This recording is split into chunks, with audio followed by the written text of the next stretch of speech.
Bibigyan kita ng pera para makabili ng panggamot sa iyong sakit. Sumamba ka sa ganito. Okay ganon. Pagka may ganoon na kondisyon, ibang usapan na yon. Pero kung halimbawa ang sabi, ang walang bakuna, hindi makakapasok sa restaurant. Restaurant lang naman yon. Wala namang kasama doon na pagsamba.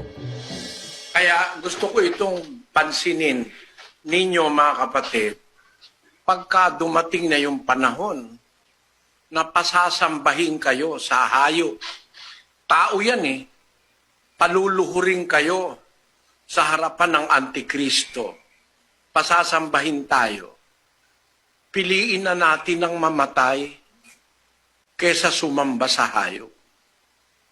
Kasi pag pinili natin ang mamatay kaysa sa sumamba sa hayop, mapugutan tayo ng ulo, patayin tayo, o ano man ang gawin sa atin, meron naman tayong pag-asa sa unang pagkabuhay na